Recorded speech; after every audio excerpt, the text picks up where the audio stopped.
Hi friends, स्वागत है आपका कामधेनु पाठशाला में।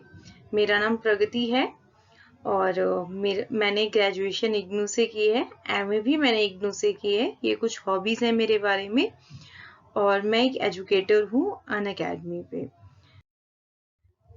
आज हम पढ़ने वाले हैं वर्ल्ड हेल्थ ऑर्गेनाइजेशन, जिसके बारे में आजकल आप कोरोना की वजह से काफी कुछ सुन रहे होंगे। तो इसमें देखेंगे 3-4 क्लासेस होंगी। पहले देखेंगे हम कि वर्ल्ड हेल्थ ऑर्गेनाइजेशन है क्या, इसके छोटे मोटे काम एंड ये कब स्टेब्लिश हुआ। ठीक है, तो स्टार्ट करते हैं। वर्ल्ड हेल्थ ऑर्गेनाइजेशन स्टेब्लिश कब हुआ था? 7 अप्रैल 1948 को।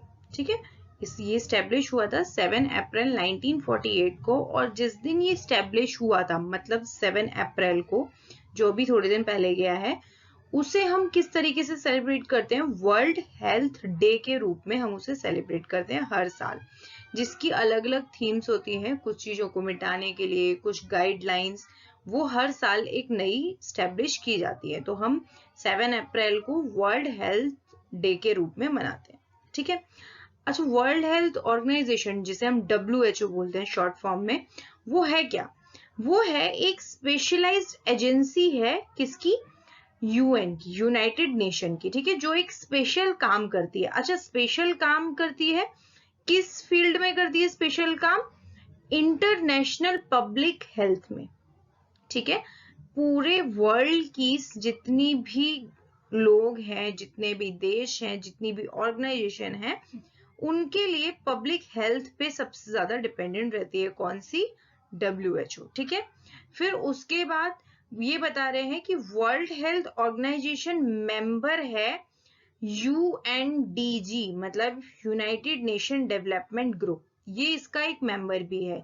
यूएन के पास काफी सारी एजेंसीज हैं अलग अलग काम के लिए, तो उन्होंने WHO को वर्ल्ड हेल्थ के लिए दे रखा है, जिसका ध्यान कौन रखता है? WHO रखता है। ठीक है, उसके बाद यूएन ने जो इसको WHO को काम दिया है, WHO के अंदर भी एक असेंबली है, वर्ल्ड हेल्थ असेंबली, जो इसके जितने भी काम होते हैं वो उसको देखती है। ठीक है, वो सुप्रीम बॉडी है, वो सब कुछ डिसाइड करती है, सारी चीजें जिस तरीके से फ्रेम होती हैं, पॉलिसीज या फिर कुछ भी, तो वो कौन देखता है? World health assembly. ठीक है, वर्ल्ड हेल्थ असेंबली का हेडक्वार्टर कहाँ है? जिनेवा, स्विट्जरलैंड में, जिसकी फोटो आप यहाँ पे देख रहे हैं। ठीक है, ये कहाँ है? Geneva, Switzerland. ठीक, उसके बाद वर्ल्ड हेल्थ ऑर्गेनाइजेशन में, मतलब WHO में, 6 कुछ ऑटोनोमस रिलीजियस ऑफिसेज भी हैं। जैसे हेडक्वार्टर तो आपका जिनेवा में है, बट कुछ जो रीजन में जरूरी है कि जगह जगह होने चाहिए, तो वो है।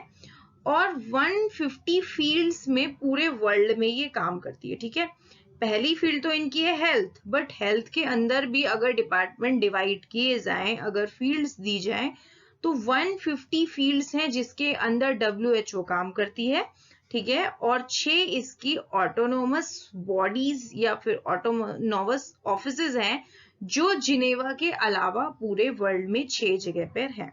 ठीक है, अच्छा, एक चीज और मोस्ट इंपॉर्टेंट, यूएन में जो मेंबर्स हैं, मतलब यूनाइटेड नेशन के जो मेंबर्स हैं, वो ऑटोमेटिकली, मतलब वो यूएन के मेंबर हैं, इसलिए वो WHO के भी मेंबर अपने आप ऑटोमेटिकली बन जाते हैं। ठीक है, उसके बाद WHO में एक बोर्ड मेंबर्स की एक टीम है।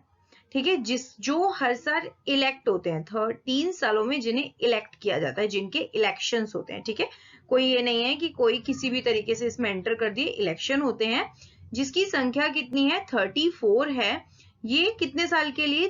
3 साल के लिए अपॉइंट होते हैं। ठीक है, इनका काम क्या है? पहली बात तो ये मेंबर्स आते कहाँ से? ये मेंबर्स वो हैं जो हेल्थ की फील्ड में हर देश में या फिर किसी भी स्टेट में, किसी भी देश में बहुत अच्छा काम करें, टेक्निकल नॉलेज रखते हैं जो हेल्थ के बारे में। इन 34 लोगों को उनमें से चुना जाता है। ठीक है, इस बोर्ड का मेनली काम क्या होता है? डिसीजंस लेना, और WHO कैसे काम करेगा उस पॉलिसीज पे वो पॉलिसीज बनाना। ठीक है, इस बोर्ड मेंबर्स का काम होता है। इनकी संख्या कितनी है? 34 है।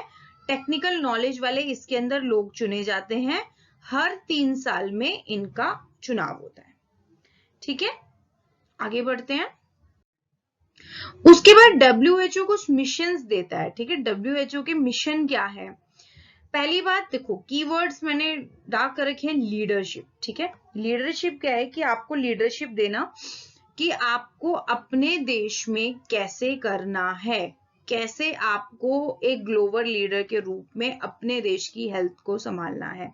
वो लीडरशिप आपको कौन देगा? WHO देगा। WHO कैसे देगा? आपको कुछ गाइडलाइंस दे देगा, आपको बोल देगा कि आपको इन गाइडलाइंस को फॉलो करना है और अपने देश में सारी हेल्थ प्रॉब्लम्स जितनी भी हैं उनको सॉल्व करना है। ठीक है, फिर उसके बाद जो रिसर्च होती है उन्हें शेप देता है। अगर किसी के यहाँ किसी भी चीज से रिलेटेड, किसी भी दवाई, किसी भी बीमारी या फिर किसी इक्विपमेंट, किसी मशीन, किसी पे कोई रिसर्च चल रहा है तो उसको शेप करता है, मतलब उसे बताता है कि ये किस लेवल में जानी चाहिए, किस तरीके से इसको करना है। नॉर्म्स एंड स्टैंडर्ड्स, मतलब अगर कोई आप दवाई बना रहे हैं तो वो किन स्टैंडर्ड्स पे होनी चाहिए। अगर आपने कोई दवाई बना ली है तो उसको किस रेट पे आपको बेचना है, किस स्टेट में किसके नाम पेटेंट होगी, तो इन सब का हिसाब कौन रखता है? WHO रखता है। ठीक है, यदि आपने कोई, मान लीजिए कि कोई मशीन बनाई है जो हमें बीपी में सहायता करती है, तो उसके नॉर्म्स क्या क्या होंगे, वो किस तरीके की होनी चाहिए, या फिर वो किसके नाम पेटेंट होगी, आपको मार्केट वैल्यू इसकी क्या रखनी है, तो ये सब कुछ कौन डिसाइड करता है? WHO डिसाइड करता है। ठीक है, अब उसके बाद मान लीजिए कि अगर आपके यहाँ कोई विपदा आ जाती है, कोई डिजास्टर आ जाता है या कोई बीमारी, एपिडेमिक हो जाता है, तो आपके सामने वो पॉलिसी भी पेश करेगी कि आपको इस पॉलिसी पे चल के अपने देश की एपिडेमिक को कम करना है, सही करना है, और उसे खत्म करने के लिए आपको कौन कौन से रास्ते अपनाने पड़ेंगे। ठीक है, जैसे आजकल आप कोरोना वायरस में देख रहे होंगे कि WHO रोज डेली नई गाइडलाइंस देता है या फिर रिसर्च करके आपको बताता है कि आपको कोरोना वायरस से कैसे बचना है। ओके, फिर आते हैं टेक्निकल सपोर्ट। अब मान लीजिए कि कोई गरीब देश है जिसके पास बहुत ज्यादा इक्विपमेंट्स नहीं है, बहुत सारी मशीनें नहीं है, डॉक्टर्स नहीं है, स्टाफ नहीं है, नर्सिंग स्टाफ नहीं है, तो उसके लिए क्या है, वो सारी चीजें आपको प्रोवाइड कराएगा, टेक्निकल सपोर्ट देगा। अगर आपके पास मशीन नहीं है तो आपको मशीन्स देगा। अगर आपके यहाँ बहुत ज्यादा वेल एजुकेटेड डॉक्टर नहीं है या फिर आपके यहाँ नर्सेज नहीं है जिनको ट्रेनिंग नहीं है, वो आपको वो सारी चीजें प्रोवाइड कराएगा। ठीक है, फिर हेल्थ के टर्म्स में, मतलब आपको हेल्प करेगा हर तरीके से। WHO का काम ही यही है, प्राइमरी इसका काम ये है कि आपको पूरी पब्लिक हेल्थ के ऊपर अच्छे से ध्यान रखना। ठीक है, आगे बढ़ते हैं। उसके बाद इसकी कुछ हेल्थ पॉलिसीज हैं। ठीक है, हेल्थ पॉलिसीज क्या होती है कि वो आपको हेल्थ पॉलिसीज बना देता है। अगर उसके बाद कोई स्टेट अपनी हेल्थ पॉलिसी बनाता है और वो WHO का या UN का सदस्य है, तो उसको अपनी हेल्थ पॉलिसी के अंदर इन स्टैंडर्ड्स को, इन नॉर्म्स को मैच करना होगा। ठीक है, तो ये है हेल्थ पॉलिसीज। इसमें क्या दिखाया हुआ है, उन्होंने पहले बोला है सोशल और इकोनॉमिक्स रीजन पे आपको अपने देश का एग्जामिन करना है। आपका देश सोशली कितना स्ट्रांग है, आपका देश इकोनॉमिकली कितना स्ट्रांग है। ठीक है, और हेल्थ पॉलिसीज बनाते पर सब चीजों का, इक्वालिटी और इंटीग्रिटी का बहुत ज्यादा ध्यान रखना है कि अगर आपने कोई भी पॉलिसी बनाई है तो उसमें छोटे से छोटा व्यक्ति और बड़े से बड़ा व्यक्ति उस इक्वालिटी के अंदर आए। अगर आपने कोई मान लीजिए बीमा पॉलिसी दी है तो उसके अंदर जो जो नॉर्म्स दिए हैं उसमें कोई भी किसी भी तरीके का भेदभाव नहीं किया जाएगा। ठीक है, ये डिसाइड करता है, वो आपको बताता है कि आपको किस तरीके से अपनी पॉलिसीज को और प्रोग्राम्स को इनहेंस करना है और हेल्थ के डिपार्टमेंट में इक्वालिटी और इंटीग्रिटी कैसे रखनी है।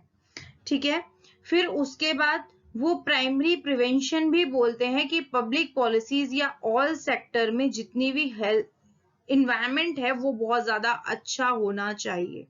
ठीक है, हर तरीके से हेल्दी होना चाहिए, एनवायरनमेंट अच्छा होना चाहिए, जो वर्कर्स काम कर रहे हैं उनके बीच में भी एक हेल्दी कन्वर्सेशन होना चाहिए, ठीक है। तो इन चीजों पे भी वो अपनी हेल्थ पॉलिसीज के अंदर ध्यान रखता है। आगे बढ़ते हैं। WHO कुछ पब्लिकेशन, जैसे हम पढ़ते हैं कुछ रिपोर्ट्स आती हैं, इंडेक्स आते हैं या फिर कुछ भी आता है, तो वो पब्लिकेशन कौन कौन से हैं जो WHO निकालता है, ठीक है। पहला है इंटरनेशनल क्लासिफिकेशन ऑफ डिसीज, ठीक है। हर तरीके से जितने भी देशों में अगर कोई डिसीज फैल रहा है, मान लीजिए जैसे अभी कोरोना फैल रहा है, इससे पहले मिडल ईस्ट में भी एक ऐसा ही सिंड्रोम फैला था, उससे पहले चाइना में 2003 में एक और वायरस फैला था जो इससे कोरोना वायरस से बहुत ज्यादा मिलता जुलता है। तो उन सब की क्लासिफिकेशन करना कि उनकी क्लासिफिकेशन कैसे होगी, उनके नाम क्या होंगे, उनसे बचने का कौन कौन से तरीके हैं, तो वो हमें ये बताता है। फिर उसके बाद वर्ल्ड हेल्थ स्टैटिस्टिक्स, मतलब आपके सारे आंकड़े बताना कि सारे देश किस किस आंकड़ों पे चल रहे हैं, उनके यहाँ कितने हेल्दी लोग हैं, उनके यहाँ कितने अनहेल्दी लोग हैं, उनके यहाँ कौन सी ग्रुप सबसे ज्यादा हेल्दी है, या फिर बच्चों के मरने की रेट क्या है, रेट ऑफ डेथ क्या है, रेट ऑफ एज क्या है, कि वहां पे कितने लोग किस एज तक एवरेज जीते हैं या मरते हैं, ठीक है। ये सब कुछ बताता है।